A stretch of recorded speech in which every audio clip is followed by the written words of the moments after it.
Live. Good evening. Good evening. We are still on with our virtual silent auction. Bidding is still open. You can register online on the link in the comments. It should be there. And we're going to mix it up for you this evening. I have a very special guest joining me. She is a member of our board here at Hearts Need Art. In fact, she's our vice president. She is a hand lettering artist and the author of 8 books, including Doodle Everything and Practice Makes Progress.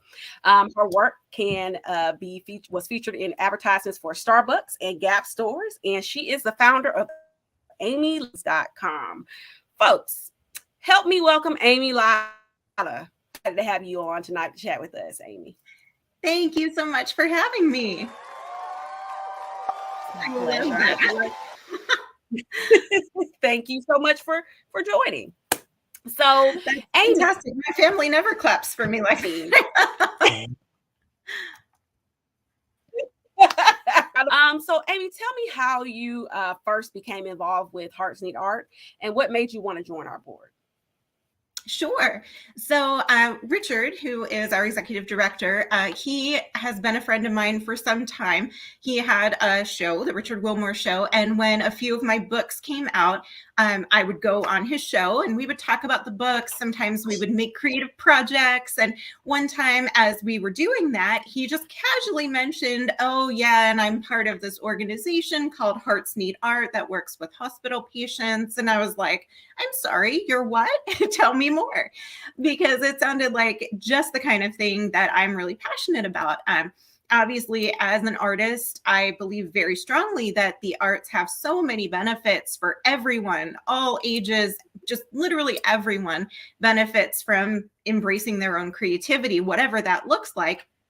So I asked him to tell me more about the organization. And as I heard about the mission and how they were connecting, especially patients with long-term illnesses and their caregivers with these artistic opportunities, it was something I just knew I had to be a part of. So I asked, how can I help? And we did some virtual things, and I shared some things with him as resources. And eventually I got a message from him asking if I would consider being on the board, which I didn't know was possible because all of your fun stuff happens in San Antonio and I'm based in Maryland. So I was like, well, I'm not there. But he said, you know, the meetings are virtual and we could just really use someone that has your background. We've got all kinds of folks on the board who do all kinds of things, accountants and pediatricians and retired folks and just all kinds of people. And they didn't have an artist creative like me. And so they asked if I would come and join. And so I've been doing that since the beginning of the year. Awesome. We reeled you on in and now you are here to stay. You are ours, Amy. You can't go anywhere. I get volunteered for literally everything. I don't know if you've noticed this, Carmen, but anytime they need something done, they're like, oh, and Amy's going to do that. And I'm like, wait, Amy's going to do what? Oh, Amy, she'll do it. Yeah. They know I'm a sucker. So here I am. Listen, you just have a heart of helping. That is awesome, Amy. I like to call you a connoisseur of hand lettering. I've been going through your little books. You've turned your passion for art into yours, and that purpose turning not to one, not two, but 8 books. Where do you find the time? Where did the inspiration come from to create them?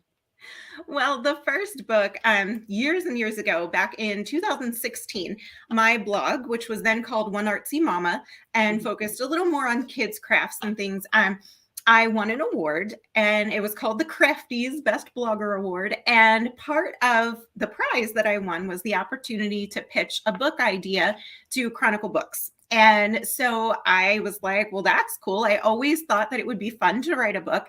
And at the time, the thing that I was just learning myself how to do was hand lettering. And it was blowing up everywhere. Pinterest and Instagram and everywhere you looked, you were starting to see hand lettering. Everybody wanted to do it, including me. I had learned like pointed pen calligraphy years ago, and I did all our wedding invitations that way. But I was like, ooh, this is modern and fun, and everyone wants to know how. But there weren't a whole lot of people talking about how to do it. And the people who we're basically talking to professional artists or people with an art background, not average folks who just wanted to learn how to make their writing look like art. And so my background is as a teacher, and I thought, well, I'll put together what I know about how to teach folks with what I'm learning about how to do this, and maybe will help the average person to learn how to make something that looks really cool. And so it was kind of one of those right place, right time things. So I put my book pitch together, and it went through like 4 different levels of approval all the way up to the top. And then they killed it, Carmen. They killed it dead. And I was like, no. And I was so crushed. And I told my husband, like, well, that's it. And he is like, what do you mean that's it? You need to do some research and find out who else out there publishes crafty books. So I came across Page Street Publishing. They're based out of Massachusetts. They're a fantastic company. They do cookbooks, they do coloring books, and they thought that it was a perfect marriage for their audience who really loved coloring books, that it would be the next step for them. Instead of coloring someone else's work, they could create their own work and then go back and do some coloring. We created like these border pages around the blank practice pages so they could letter in the middle and then color my doodles around the outside. And it just came together to be this perfect workbook. It was called Hand Lettering for Relaxation, the very first one. And it's, each chapter had a skill and then a little quote that they could reproduce. And we just go through the 40 some chapters that way. And it has, all the little how to's so that by the time you get to the end of the chapter, you know how to create what you saw at the beginning of the chapter. And it did really, really well. I think all of us were a little surprised, still a little surprised. It sold over 125,000 copies. It's by far my bestseller. So trying to get that next big hit, but we since have done, the next one was one for kids, because a lot of folks were sending me pictures of their kids, their nieces and nephews, their grandkids that were working with this book. And while they certainly can work through this, the quotes and the things they were lettering weren't really designed for kids. So I talked to my own kids and some of their friends, and we talked about like, what kind of doodles would you want to learn how to do? What kind of quotes inspire you? So the kids one is really geared for kids like 6 to 16 or 18. So that was the next one. And then we did Hand Lettering for Laughter, which was the same kind of workbook, but it was funny quotes. I think you would enjoy that one. You got that there on your desk, don't you? And I do. Yeah. I thought you liked that one. And then I really wanted to do some Bible journaling. And I know that's one reason why a lot of people want to learn to letter, is so they can do Bible journaling. So I did Hand Lettering for Faith. And then we did Hand Lettering Off the Page, which is all about taking what you've learned and making projects that are not on paper. It's, like I have lettering on my wall in here. You can't see it, but I painted on my wall. And, how to embroider it onto a denim jacket, or how to use your handwriting in the Cricut and create a shirt or a phone cover and that kind of thing. And then we did Practice Makes Progress, which is kind of a creativity guide. This one's different because it's not all hand lettering. It's for all creatives to help you unlock, what is it that inspires you? What kind of workspace do you like when you're being creative? It encourages you to go through like your half-done projects that we all have. But it's for musicians and writers, poets, workers, sewists, everybody. So that was kind of a departure for me from the workbook to a journal. And then number 8 is probably my favorite because it's Doodle Everything. And they were like, we have done a lot of lettering. Now let's just doodle. So this book has over 450 doodles. And it's, everything from a flamingo inner tube over here to cupcakes and bumblebees and flowers and just a little bit of literally everything. And my goal was to break everything down as simply as possible because, have you seen that meme where it's like how to draw an L and the first step is like an oval and the second step is like this full L? Yes. That's how, a lot of things feel, is people give like 2 steps or 4 steps and it's not enough. And so I go through and it's as many steps as I need to show you how to draw the thing. And so you can see like the moose here has 8 steps because that's what you need to break it down. So I just tried to make everything really, really accessible. And I think it worked. This one is my second best seller so far, and it's only been out since October. So people really seem to be loving the doodles, which excites me because I too love the doodles. Mm-hmm. Yeah, like high anxiety. So sometimes when I'm talking to people like on the phone or like if I'm in an interview, they'll think I'm taking notes, but Yep. I'm really doodling. Oh, I hear It that. calms I me. It's hear something that. about it, you know. It's something about I Mm-hmm. don't know how many times I've written my name over and over in a notebook, Yep. and my mom that's crazy. But it's No, so but it is. soothing. It's something. It's just it takes you out of your haze and just like, okay, what can I create on a piece of paper? What can I draw here? And I Yes, girl. absolutely love to like create little character my pair, and it just kind Yes, of gives you a break from what you're doing, and exactly. that's what we try to do with our patients, and that definitely inspires me to do more. To I want to create a book too, Amy. We might need to work together on that. I want to create a book. That's I right. feel Let's like collaborate. I have something I can create. Yes, Absolutely. and it's so And fun. I really think, art is therapy in its own way. And, there is such a thing as art therapy. And honestly, that's really kind of what we do. We don't call it that per se, but it's providing that creative release. And for these folks, I mean, I think it helps them to get out of, like you said, get out of your head, get out of your anxiety, get out of the reality of your situation right now, and just focus on this thing that you're creating. And it's so cool because we do these patient surveys, and I'm sure you've seen some of them come back where the patients just say like, Yes. it let me stop thinking about my illness for a while. It gave me a chance to escape and to be in the moment and to be wherever, if I'm painting a beach painting, like I'm there in that, and not in these four walls. And so I just think it's so powerful, and that's why I feel like what we do is so vitally important. It absolutely is. And you just kind of hit the nail on the head there. I should have been taking notes. Amy, you gave me lunch. Uh, I'll run this back later on. Well, when we have But coffee no, next week, well, yeah. this meeting next week. Yes, I'm so excited to meet you guys in person. Your planning meeting next week. So yeah. We are busy. Yes, we So are giving speaking out of our books, hearts. yes. Tell us about the Thousand Hearts. I forgot about that. Go ahead. Oh my gosh, I've been breathing that since February. So, yeah, our latest initiative was starting in February. We were encouraging makers and creators all over the country to create whatever kind of heart they wanted to create. It could be a painted rock with a heart on it. It could be something, a coaster that they sewed with heart fabric. It could be a heart made out of wooden beads, or a crocheted one, or a pillow, or literally anything. If you could create it and it was heart shaped and not dangerous, we would take it.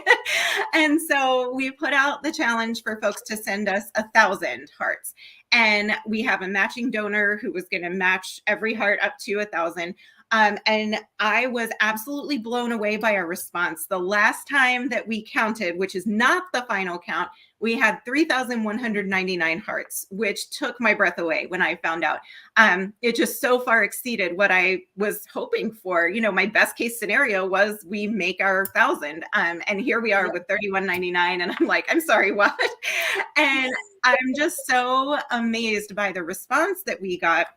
You can see there on your screen just a small sampling of some of the things we got. You can see the punch needle work and watercolors and paint and, felt and fabric and crochet. And it's just amazing to me the way that creators all over the country mobilized and were like, yes, this is something we want to be part of, because these hearts, I think I forgot to say why we were collecting them. The hearts are going to be given to our patients. We're literally going into hospitals starting next Friday when I get to San Antonio, and we're going to go into their rooms and give them a heart along with a card that says this was made for you by a creator who cares, somewhere in the US or Canada or Switzerland, because we got hearts from there too.